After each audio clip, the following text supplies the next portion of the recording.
Welcome to the Educate on Purpose podcast. I am Brandon House, here to help you lead with purpose and become a more effective leader and educator. I'm so glad that you are here today because we have another fantastic episode. As you know, every single Monday, we release a new episode for school leaders who are looking to become more effective leaders in the school that they lead. And so, if you are new to the Educate on Purpose podcast community, I'm going to ask for you to do just one favor for me. If you find that this content is valuable for you, please rate and subscribe to the podcast. You don't want to miss out. Every single Monday we do our Monday releases because we know that on Mondays, school leaders need a little bit of inspiration and a little bit of motivation to help them get started each day. So if you rate and subscribe, that helps us get the message out to more school leaders as they go throughout this journey in improving their school and improving their leadership. Also, I'm asking a favor for you to, if you consume this content on social media, if you found out about us through Instagram or whatever it might be sure to post or repost this content on social media. Once again, this helps us get the message out to more school leaders so that way they can become more effective school leaders. And if you tag me, I'm on just about every social media platform except for TikTok. I don't know how to dance. Probably not my place to be. Anyway, I'm on Instagram, I'm on Twitter, I'm on Facebook under the handle at Mr. House, at Mr. Brandon House. So once again, if you tag me at Mr. Brandon House, then I will be sure to repost your comments, your whatever you post on social media. I'll be sure to repost that and tag you on it, give you a little shout out there. Also, once again, if you find this helpful, please just share this however you consume it with all of your school leadership friends, even people who are aspiring school leaders. This is great for them as they're coming into a new profession or a new position in education and school leadership. We have tons of content that is perfect for new school leaders. So, that being said, let's just jump right into the content today. Usually I share two types of content. Either A, I share something that is more of a teaching, give you some practical skills that you can take back to school leadership tomorrow, something that you can do in your school the next day, easy to implement practical strategies and tactics. Other times, I like to teach, instead of teaching you, I like to give you some motivational tips. And today is one of those days where we're just going to give you a little bit of motivation. You see, school leadership at this time of the recording, you're probably in the thick of it. It's April, and everybody knows what April means. April means it is testing season. And usually when you think about testing season, you're thinking about all of the things, making sure that your school is prepared in terms of all of the young minds are ready to demonstrate all of the learning that they've accomplished. You're preparing your teachers for all of the high stakes testing. Make sure they're following all the rules because we know Big Brother is watching. And you are preparing all of your facilities, making sure there's nothing that looks like you could even come remotely close to getting in trouble, cheating, whatever it might be. So you're thinking about all of those things, and there's a lot of stress that comes with that. So today, I want to sort of flip the script a little bit and think about how can you navigate through this testing season, especially post-pandemic. Because during the pandemic, we know that the testing season might have been put off, or you may have had a state where they counted it as it didn't count at all. It was just a safe haven. Even if you didn't do well, they just wanted to get the data out there just to understand how the students were performing. But this year, it probably counts. And so you're feeling the stress of that. But how do you get your staff to move beyond feeling the stress of testing and getting ready for all of those things and really just focusing on doing what they do best, which is educating and connecting with kids. So we're going to talk about that today. How can we celebrate the work that we're doing in school and not let the stress of testing get the best of us? It reminds me of an experience I had. You see, in college, not only was I an education major, I also was what I like to call a major in sports. You see, I had a track scholarship in college, and I had the unique opportunity to not only get my education through the academic scholarship that I had, but I also had a athletic scholarship, and that's what helped me get through college.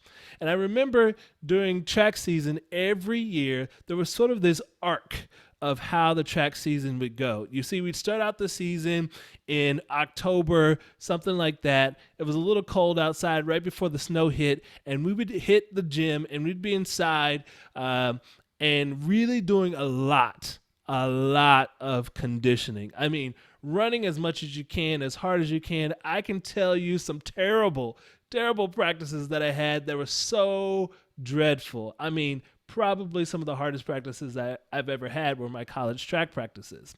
And in October, it was just the worst. The indoor season would start, but it really wasn't the height of the competition. It was just sort of like a warm up to see how good you were, how good in shape you were. And so we would take that season and sort of coast into the spring season. And at the start of the spring season, then we would have two-a-days where we'd go down to Florida where it seemed like it was nice and awesome. Sunny weather, the beaches, everything, spring break, oh, so fun. But every single day we'd wake up at 6 o'clock in the morning so we could go run in the sand for 2 hours and then come back, go to sleep, take a nap, eat some lunch, whatever, and then get back up and do it again for a second practice that same day. Two-a-days were the hardest type of work that we had. Then we would launch into the spring season and we would go and have these tough practices, and everything that we did felt like we were moving in slow motion because our bodies were just so tired and so exhausted. But then right before the end of the season, we'd have less practice. We'd have these opportunities where we could slow down and really just focus on technique, focus on our form, focus on our mindset. The practices weren't difficult at all, or at least maybe they were, and we just didn't think that they were difficult because of all of the hard practices that we had before. Now we were at a point where it was getting ready to be championship week. We had to focus on winning our events. And coach did something that was really important. Instead of having harder practices, instead of yelling and screaming at us and pushing us to the limits the weeks leading up to the championship week, he kind of let back a little bit. His tone changed a little bit. And instead of telling us all the stuff that we did wrong, he would tell us what we could do, what was going to happen, how we should think about an event before we walked into it. He gave us all of the motivational pieces that we needed to have in order to be successful. Our bodies were recovering from all of the hard work we put in before the championship season started. And now we were fully prepared for what we needed to do. If you're a school leader, I want to challenge you this week to think about yourself as the coach of your team, and you're in charge of making sure that they are fully prepared for testing.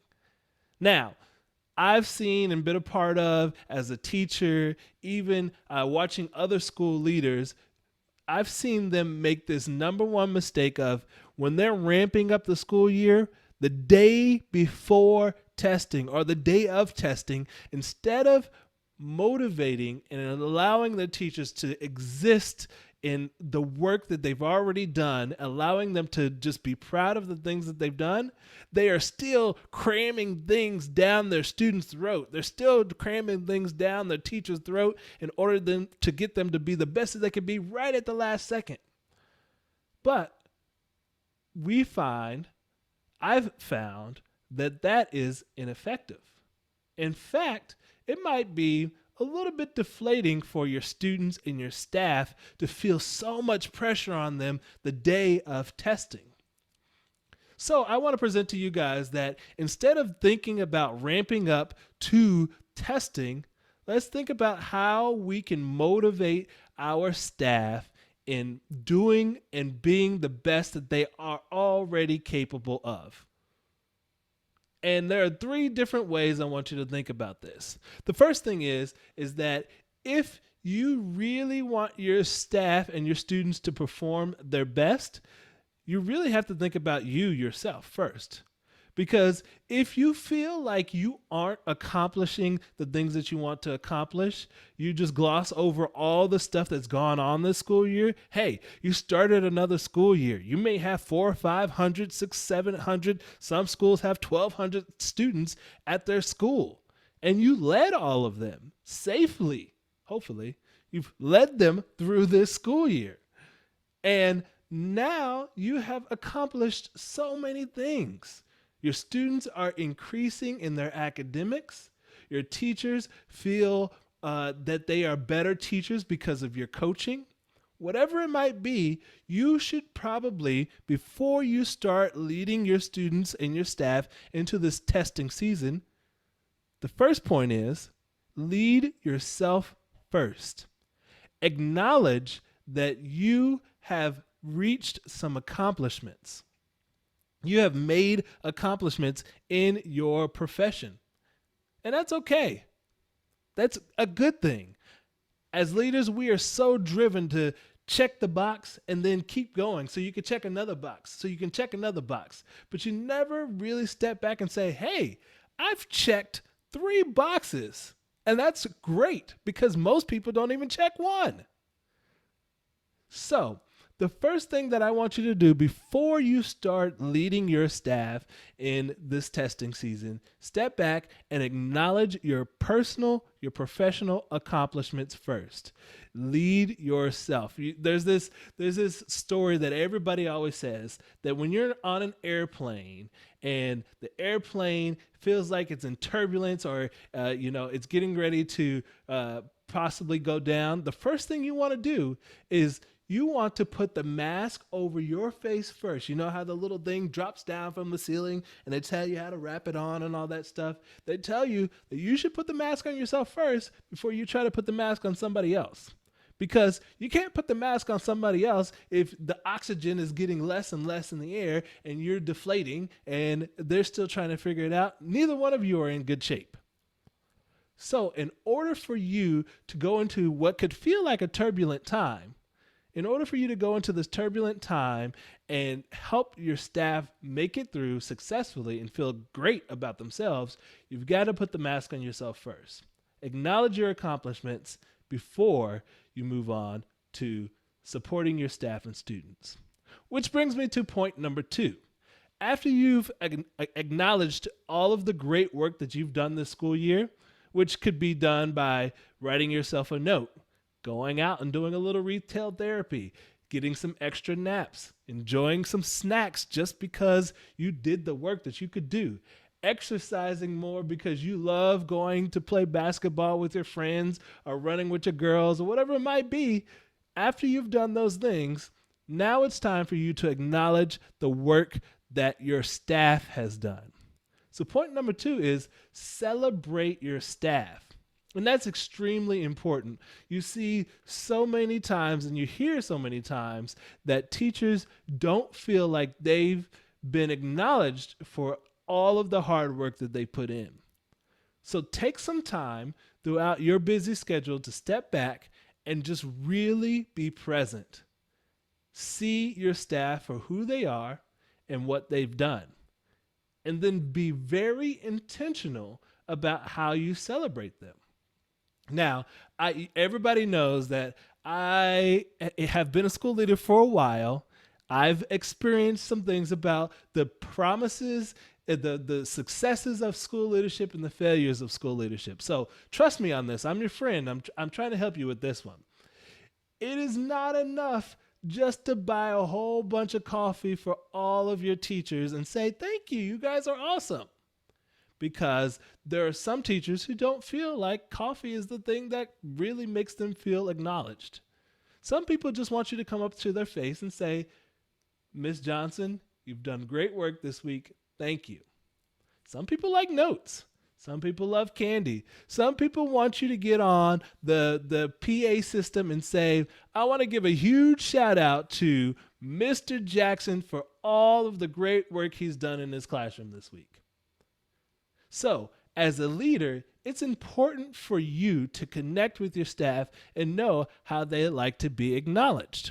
So I'm your friend, like I said before. I'll give you a few tips on how you can celebrate your staff. The first thing is you could have a personalized one-on-one meeting, lunch, snack time, break time, whatever it might be.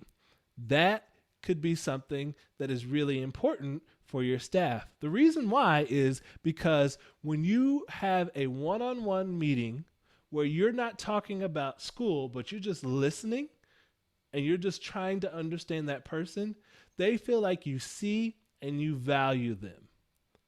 So if you don't feel like a one-on-one meeting is appropriate, then maybe you and your assistant principal or another leader on your team can sit down with just that one teacher, enjoy a meal together, enjoy a coffee together, enjoy just spending time talking about whatever, and listen.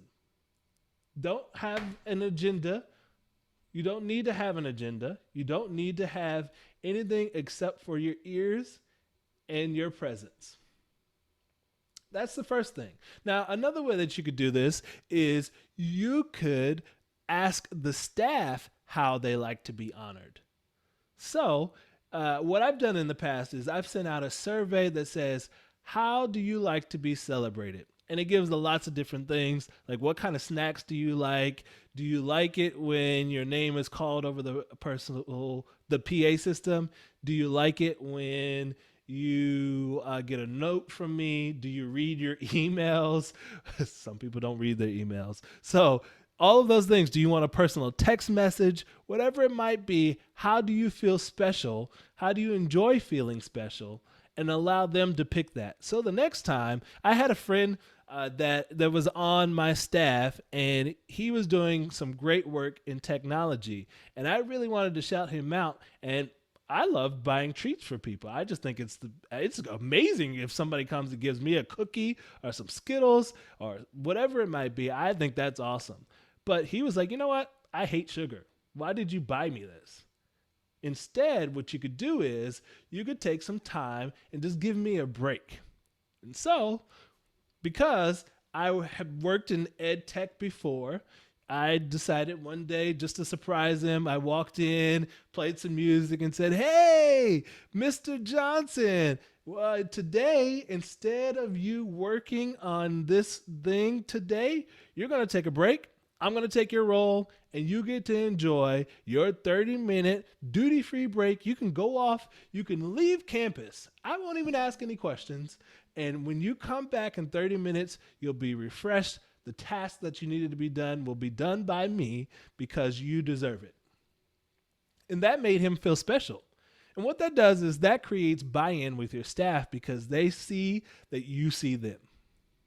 Another opportunity is this one I've never tried before, but I've heard that it works well with a lot of staff members, and that is giving a personal phone call home. So instead of calling home like you do with your students and saying, hey, Johnny did a great job today at school, just wanted to tell you. Instead, for your staff, you would call their significant other. You may call their mom or their dad or their roommate and just say, I want to let you know that your roommate is a fantastic teacher. They work day and night to do this great thing for our students, and I felt like I needed to call home just to let you know how great and how awesome it is to have a roommate, a partner, son or daughter that is doing great work for the students here at our school. That really goes a long way. And I've heard about staff members who have received those phone calls and have been moved to tears because somebody actually saw the work that they're doing. Last thing is that this one goes a really long way is when you have their students acknowledge the work that they've done. And we've done this several times at the schools that I've led where we've had the principals and leaders organize different students, just take a video recording and share what that teacher's action means to that student. And we send it in a email. We may sort of coordinate all of the videos and put it into like a nice little slideshow or something and then send it out to them. But it's just another way to say thank you. We see you and you're doing a great job. This will give them the motivation to walk into testing season knowing that they are prepared for testing. Now, there's one last tip that I want to give for how to support your staff, and that is try your best to motivate, not to demean, not to put them down during this week. Because if they feel the pressure that you feel that they need to perform, yes, they will rise to the occasion, but their anxiety that they feel, that pressure that is underlying is going to seep out and funnel down to their students. And then their students are going to feel that. And if you've ever felt performance anxiety, sometimes what it can do is it can cause you to freeze up. Your brain just does not function because you feel the pressure so much, you're just worried about failing instead of what you can do. So during this time, give your teachers motivating words. Let them know that they will continue to do great work for their students because they've already done great work for their students. And since it's already ingrained in them, there are going to be phenomenal things that are going on. Now, let's move on to the next point. So first thing is to remember to acknowledge yourself. The next thing is to remember to acknowledge your staff. And lastly, don't forget to acknowledge your students. You see, your students need to know that they're doing a good job as well. And so there are a couple of things that you could do to help your students feel like they are accomplishing the goals that they need to accomplish. First is you have to speak life into your students. You have to tell them something that may not have already happened yet. They need to know that they have the ability. Their brains have not fully closed that frontal lobe. They can't draw the connections the same way you can. So they don't know why doing well in a test is going to help them. They don't know why or how to even get the information out sometimes to put it on paper. Or at least they don't think they know. And your teachers have already done the work to get them prepared for the test that they're about to take. So tell them that. I used to tell my students all the time, this is not a gotcha. This is not an opportunity to show what you don't know. This is an opportunity to show what you do know. Because we have covered almost everything there is to cover in 5th grade, in kindergarten, in 3rd grade, whatever grade I taught. We've already covered as much as we can. And your brain has absorbed as much information as it could possibly absorb. And now all you have to do is show all the information that you already know. So if you're walking down the street with your best friend and they asked you about something that we've learned about in math, you don't have to worry about whether or not you're going to put it in the right box and make sure that it looks nice and pretty. You would just tell them. And then if they're still confused, you would show them again because you already know the information. So as a school leader, you have to convey that to your students, letting them know that you feel confident that they already know the information. The other thing is that you can help them set a goal. Help them sit down at their desk and envision what it would look like to take a successful test. and have them write out or draw a picture of what it would look like for them to be successful on an assessment. And then at the end of the assessment each day, you could just ask them to review in their mind, did they accomplish everything they knew to accomplish on that goal? And it doesn't have to be, I got every single problem right on this assessment. In fact, it could be, I had all four of my pencils sharpened. I made sure to use all of my time to review all of my questions. I made sure to speak to myself first and tell myself what I already know. I made sure to mark out the answers that did not make sense to me. Those are all ways for your students to recognize that they can set goals that are personal goals, and that if they do those things, they're more likely to perform well on the test. The last thing is that you have to help them acknowledge their own accomplishments. It's the same with teachers. It's the same with yourself. They need to know that they've already done great things at school. See, going back to track, I remember there were some times where I ran the 400-meter dash. And the 400-meter dash is a tricky race. And sometimes with that race, you have to have little check marks around the track in order to know how well you're doing. And so my coach would be on one side of the track at about the 100-meter mark. After our first 100 meters, he would stand up and he would scream at the track, "All right, House, you're at," however many seconds it was for me to run that 100-meter dash. So he would say, "You're doing a great job. Stride out a little bit. Stretch your legs, lift your knees, make sure to keep your breath, make sure that you keep your pace and your rhythm." That would be my signal that I've already done a great job. I'm already on pace. Then, as I'm running around the track, he would cut across the field, and with about 50 meters to go, he would give me another signal. "You are doing a great job. Keep pushing. Don't forget to lift your knees. Don't forget to square your shoulders. Push your shoulders back. Keep your head up. Deep breaths."